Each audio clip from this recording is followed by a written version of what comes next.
ರಾಷ್ಟ್ರೀಯ ಅಧ್ಯಕ್ಷರು ಜೈ ಭೀಮ್ ಅಖಿಲ ಭಾರತ ದಲಿತ ಶಕ್ತಿ.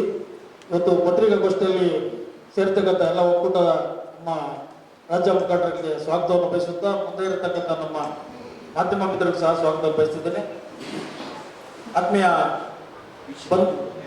ಬಂದು ಮಾಧ್ಯಮ ಮಿತ್ರರೇ, ಇವತ್ತು ನಾವೇನು ಅನ್ಕೊಂಡಿದ್ದೀವಿ ಅಂದರೆ, ಇವತ್ತು ಒಂದು ಮುಖ್ಯಮಂತ್ರಿಗಳು ವಿಶೇಷ ಸಂಪುಟ ಸಭೆಯನ್ನು ಕರೆದು ಇವತ್ತು ನಾವು ಅಂಗೀಕಾರ ಮಾಡ್ತೀವಿ, ಒಳ ಮೀಸಲಾತಿ ಜಾರಿ ಮಾಡ್ತೀವಿ ಅಂತ ಆಶ್ವಾಸನೆ ಕೊಟ್ಟಿದ್ರು. ಈ ಒಂದು ವಿಚಾರದಲ್ಲಿ ನಿನ್ನೆ ಏನು ಹೇಳಿದಾರೆ ಅಂದರೆ, 9ನೇ ತಾರೀಕು ನಂತರ ನಾವು ಮಾಡ್ತೀವಿ, ಇವತ್ತು ನಮಗೆ ಕೋಡ್ ಆಫ್ ಕಂಟೆಂಟ್ ಇದೆ, ನೀತಿ ಸಂಹಿತೆ ಜಾರಿ ಇರೋದ್ರಿಂದ ನಾವು ಮಾಡೋಕ್ಕಾಗಲ್ಲ ಅಂತ ಹೇಳಿದ್ರು.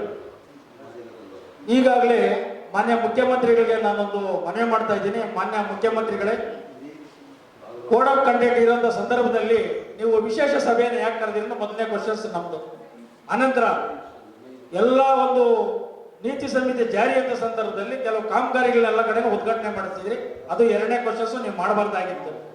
ಆಮೇಲೆ ನೀವು ಹಿಂದೇನು ಸಹ ಮೂಢ ಹಗರಣದಲ್ಲಿ ಸಿಕ್ಕಿದ್ದಾಗಲೂ ಸಹ ನೀವು ಸಂವಿಧಾನ ವಿರೋಧಿ ಧೋರಣೆಗಳನ್ನ ಅನುಸರಿಸ್ತೀರಿ, ಅದನ್ನು ನಮಗೆ ಬೇಜಾರಾಗುತ್ತೆ. ಇವತ್ತು ನೀವು ಸರ್ಕಾರ ನಡೆಸ್ತಾ ಇದ್ರೆ ರಾಜ್ಯಪಾಲರು ಏನು ಸುಮ್ಮನೆ ಇದೆ ಅನ್ನೋದು ನಮ್ಗೆ ಅರ್ಥ ಆಗ್ತಾ ಇಲ್ಲ. ಯಾಕಂದ್ರೆ ರಾಜ್ಯಪಾಲರು ಇಮಿಡಿಯೇಟ್ಲಿ ಇದನ್ನ ಸರ್ಕಾರನ ಮುಟ್ಕೊಳ್ಬೇಕು ಮೇಲಾಗಿ, ಯಾಕಂದ್ರೆ ಸಂವಿಧಾನದ ಎಲ್ಲ ಅಡೆತಡೆಗಳನ್ನ ವಿರುದ್ಧವಾಗಿ ನಡೀತದೆ. ಆಮೇಲೆ ಡಾಕ್ಟರ್ ಬಾಬಾ ಸಾಹೇಬ್ ಅಂಬೇಡ್ಕರ್ ಮೊದಲೇ ಒಂದು ಹೇಳಿದ್ರು, ಯಾಕಂದ್ರೆ ನಮ್ಮ ಒಂದು ಎಲ್ಲ ವಿಚಾರದಲ್ಲಿ ಮೂರ್ತಿ ಪೂಜೆ ಮಾಡಬೇಡಿರಿ, ಮೂರ್ತಿ ವಿನಾಶಕ ನಾನು ಅಂತ ಹೇಳಿದ್ರು. ಕೆಲವೊಂದು ವ್ಯವಸ್ಥೆಗಳಲ್ಲಿ ನಾವು ವೇದಿಕೆಗಳಲ್ಲಿ ಕಾರ್ಯಕ್ರಮ ಮಾಡಬೇಕಾಗಿದ್ರೆ ಕೆಲವು ಪ್ರಜಾಪ್ರತಿನಿಧಿಗಳನ್ನ ಹೊರತುಪಡಿಸಿ ಬೇರೆಯನ್ನೆಲ್ಲ ಇದು ಮಾಡ್ತಾರೆ, ಅದು ನಮ್ಗೆ ವಿರೋಧ ಆಗ್ತದೆ.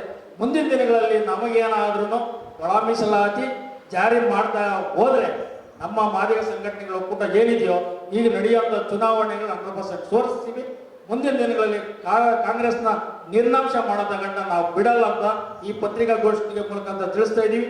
ಆಮೇಲೆ ಎಚ್ ಕೆ ಪಾಟೀಲ್ ಅವರಿಗೆ ಒಂದು ಕಿವಿ ಮಾತು ಹೇಳ್ತಾ ಇದ್ದೀನಿ.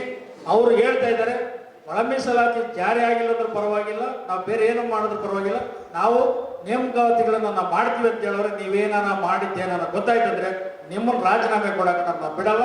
ಇದೊಂದು ಎಚ್ಚರಿಕೆ ಮೂಲಕ ನಾನು ಪತ್ರಿಕಾಗೋಷ್ಠಿ ಮೂಲಕ ತಿಳಿಸ್ತಾ ಇದ್ದೀನಿ. ಜೈ ಭೀಮ್, ಜೈ ಭಾರತ್, ಜೈ ಅಂಬೇಡ್ಕರ್.